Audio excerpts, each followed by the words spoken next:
My name is Vasina, and for years my uncle treated me like the one person in the family who didn't matter. He dismissed me, talked over me, and made sure everyone saw me as the quiet shadow behind him. But nothing cut as deep as the moment he stepped in front of me at the VIP elevator, spread his arm across the doorway, and said I didn't belong on the higher floors. He had no idea what would happen when I finally stopped shrinking, and when the screen flashed the call sign he never imagined I carried. I landed at LaGuardia on a late autumn afternoon, the kind where the sky hangs low and the air tastes faintly metallic, as if the whole city has been steeped in steel. It had been almost a year since I last stepped foot in New York, but the moment I walked out of the jet bridge, it felt as if the city swallowed me right back into its rhythm. No matter how long I stayed away, the place always pulled me into its current like I'd never left. I rolled my small suitcase across the terminal and made my way to the taxi stand. My phone buzzed in my pocket just as I reached the sliding doors. A message from my mother lit up the screen, asking if I'd arrived and reminding me that the family had a fundraising event that evening. She'd saved me a seat, as she always did, trying to bridge the distance between me and the whirlwind that was the Harwell clan. The cab ride into Manhattan moved through familiar transitions, the brief lull of the highway, the slow compression of lanes, and then the sudden eruption of city life. When we crossed the bridge, lights were already flickering on, reflected in the river like scattered shards.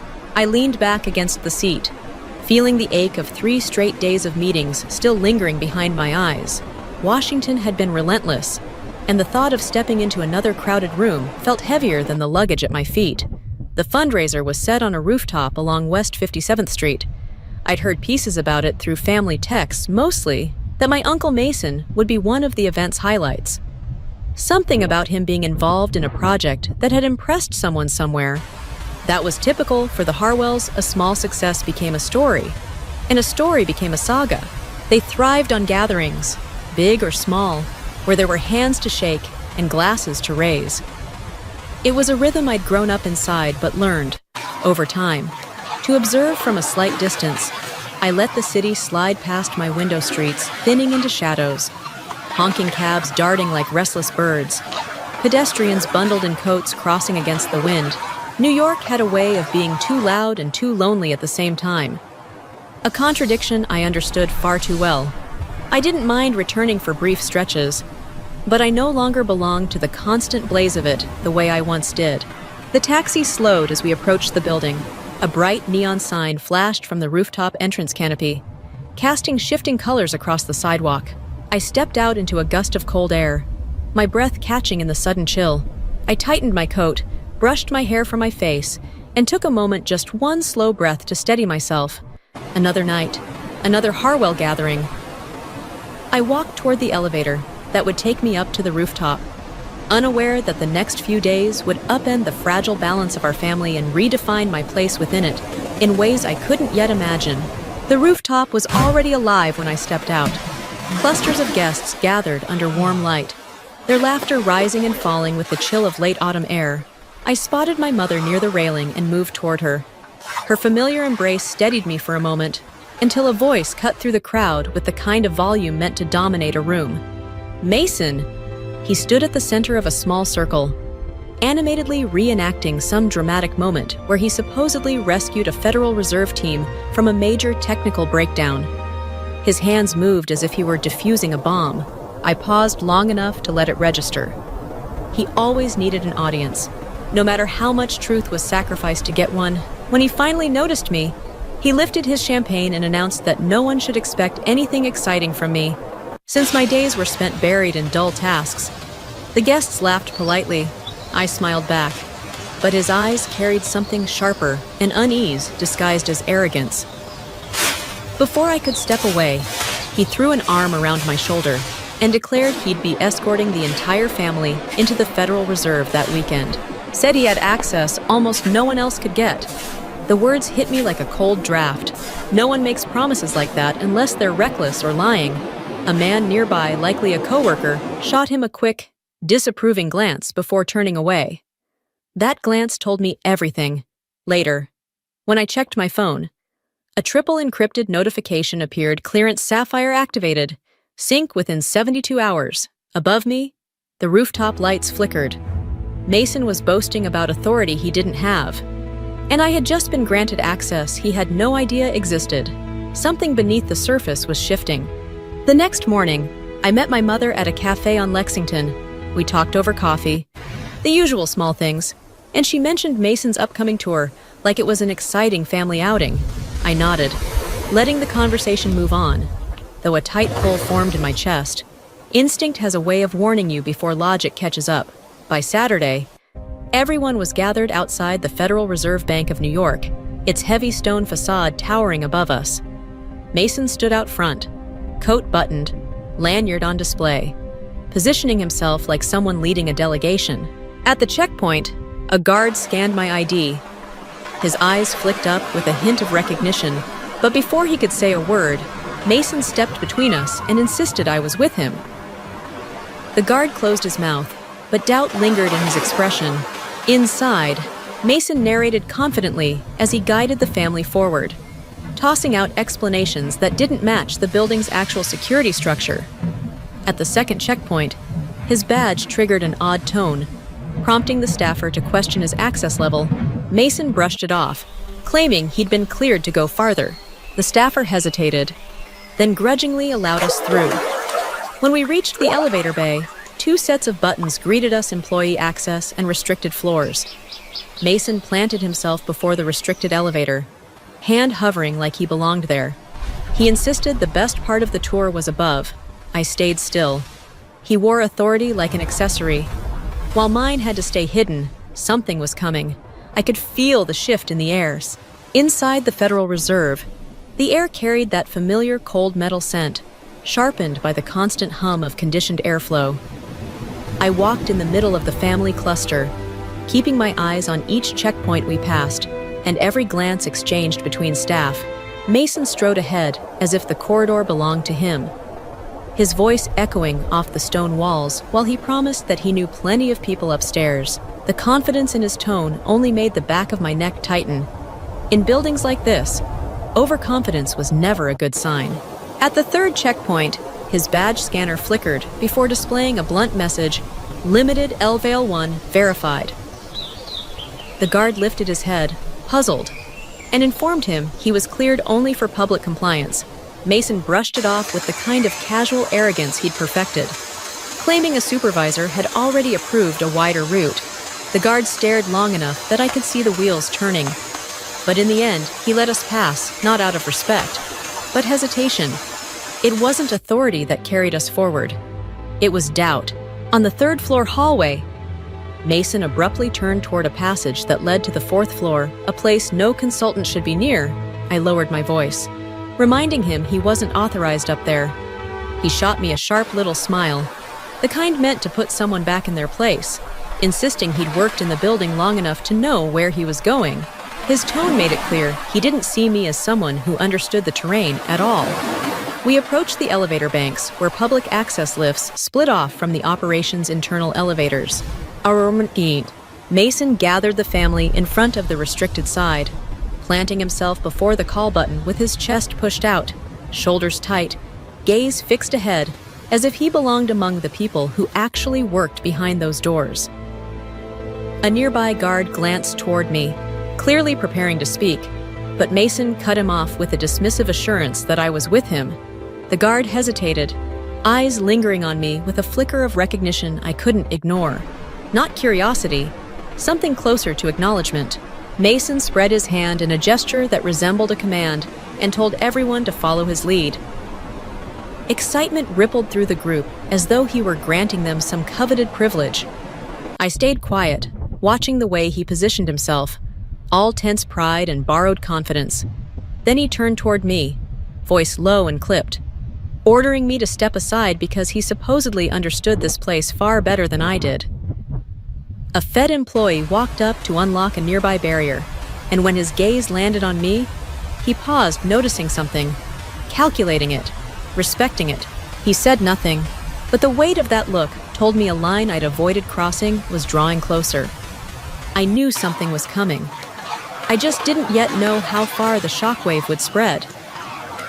The operations elevator remained closed, but Mason stood before it like a man directing traffic. The family clustered eagerly around him. I moved closer, deliberately this time, making sure he saw I wasn't lingering behind him anymore. He turned it, voice low and firm, telling me not to complicate things and insisting this wasn't the moment for me to pretend I understood how any of this worked. His eyes held confidence, but behind it, unmistakably, fear.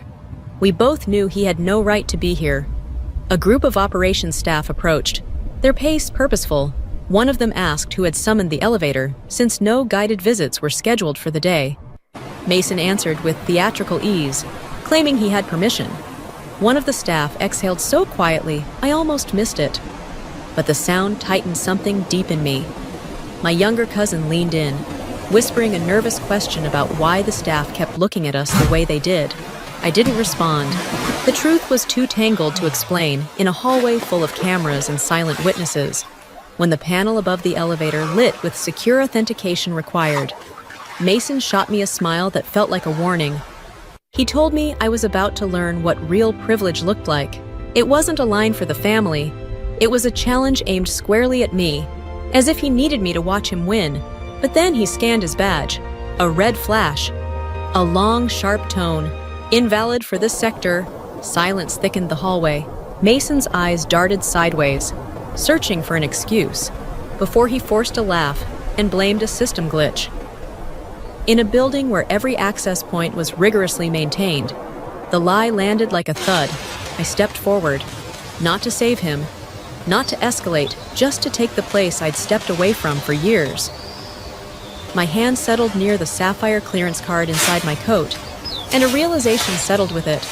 This was the line I had retreated from over and over, and it was finally time to draw it. The hallway felt unnaturally still as my hand slipped into my coat. Even the constant hum of the ventilation softened, as if the building itself were holding its breath. I could feel every gaze on me, the family's confusion, the Fed employees' alert focus, and Mason's tightening stare. I pulled the card free, a small, matte black rectangle with worn silver edges, unremarkable to anyone who didn't know what they were looking at. In this world, the highest authority rarely announced itself in gold or shine. It hid in understatement. I lifted it to the scanner. A low, resonant tone filled the corridor. The panel glowed sapphire. The display shifted in clean, unmistakable text. Access granted operations, override call sign, Haven 9. My family didn't recognize any of it. The employees did. A supervisor appeared from the far end of the hallway, walking with purpose. His posture straightened as he reached me, offering a crisp nod of acknowledgement. Then he turned toward Mason with a look that landed harder than any argument I could have made. It wasn't anger. It was the quiet finality reserved for people who'd been pretending too long. Mason opened his mouth, but nothing came out. He stared down at his own badge, blinking as if the plastic might suddenly rewrite itself. Stella whispered my name, her voice shaking not with fear of me, but with the shock of realizing the ground beneath our family had shifted. The supervisor addressed me with calm professionalism, telling me the elevator was ready and he could escort me to any operations floor I needed. I thanked him, stepped inside, and turned back just as the doors began to close. I didn't look at Mason with triumph. There was no victory in this, only truth.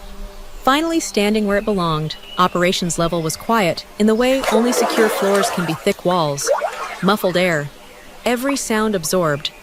The supervisor walked me to a small briefing room to finalize the clearance sync. The process efficient and familiar.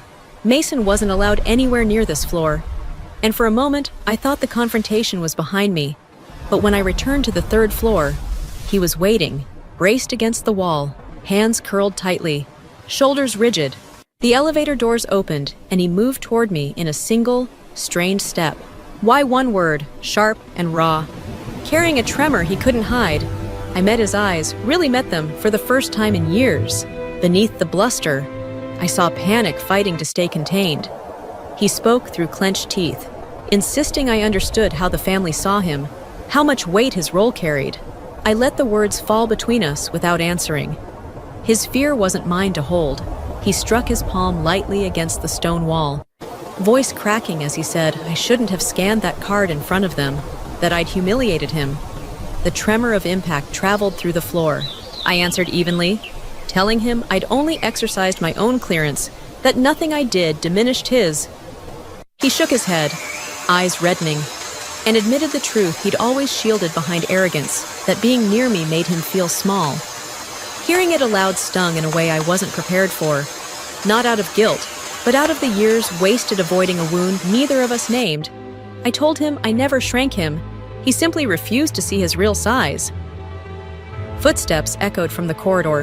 The supervisor stepped into view.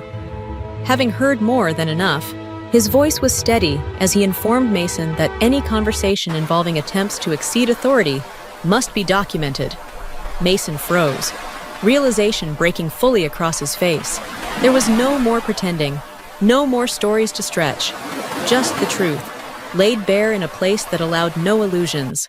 3 days later, the fallout arrived in a single email. Mason was notified that his project at the Federal Reserve was being suspended while the institution investigated unauthorized access and potential security breaches. The moment the news spread through the Harwell family, panic ignited like a struck match. Regina called me first, her voice trembling as she demanded to know what I had done to cause this. I hadn't done anything, but I also knew that in some families, truth becomes the easiest weapon to blame. My mother asked to meet me that afternoon. In a small cafe in Soho, she took my hands and told me none of this was on me, that Mason had walked into this mess long before I ever scanned a card. Her words were steady, but the heaviness inside me didn't lift. Breaking someone's illusion, even unintentionally, never feels clean. That night, an old colleague of Mason's called. He couldn't reveal much, but the pauses in his voice told the real story. Mason had been pushing the boundaries of his access for years. People let it slide only because he'd never gotten far. The elevator incident wasn't an accident. It was the point where the system finally stopped looking away. The family split quickly. Some defended Mason and accused me of humiliating him. Others whispered about past moments when his confidence seemed a little too rehearsed. Calls came nonstop anger, confusion, sympathy. I let it all wash over me, knowing a storm had already broken. Then my mother called again, her voice worn thin. She said there was something I needed to know about my father and about Mason, and immediately, I understood the roots of this went far deeper than a single day at the Fed. We sat in her living room, surrounded by soft light and old family photographs. My mother's hands shook slightly as she poured tea. Then she told me the truth. Mason had lived with his whole life. He grew up in your father's shadow. She explained how people used to praise my father, his calmness, his promise, his effortless composure, and how those comparisons followed them from childhood into adulthood. Mason tried 3 times to enter the same programs my father excelled in. He failed each attempt. Every failure carved at him until he started reaching for authority he hadn't earned. Then she looked at me with quiet sorrow. When you grew older, you reminded him of your father, not in what you did, just in who you were, and that made him feel like he'd never measure up. I finally understood Mason never hated me. He hated the version of himself he believed he could never become. A year passed, quiet in ways none of us expected. Mason found work again, not at the Fed, but at a smaller organization where the expectations aligned with who he truly was, rather than who he wanted the world to believe he could be. He drank less, talked less, and for the first time in my life, he listened more. The family shifted with him. The gatherings became simpler, the conversations more grounded. No more embellished stories, no more evenings built around performance. It was as if the air around us finally settled. One early summer evening, Mason invited everyone to dinner in Long Island.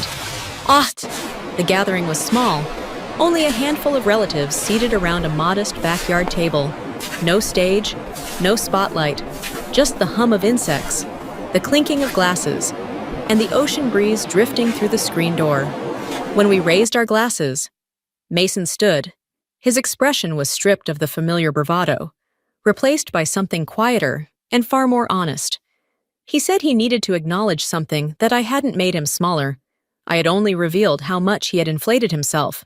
Silence followed, soft, heavy, and full of recognition. Then he turned to me and thanked me for refusing to shrink just to make him feel taller, and for giving him the space to become someone different than the man he'd been. I nodded, offering no speech in return. Some truths didn't need to be repeated aloud. When the night ended and we walked toward the cars, Mason fell into step beside me, not ahead, not leading. At the Federal Reserve, he had once stood between me and an elevator door. But in the small apartment building that night, when we stepped into the elevator together, he stood at my side at the distance where respect lives. The doors closed gently. No sapphire glow, no override.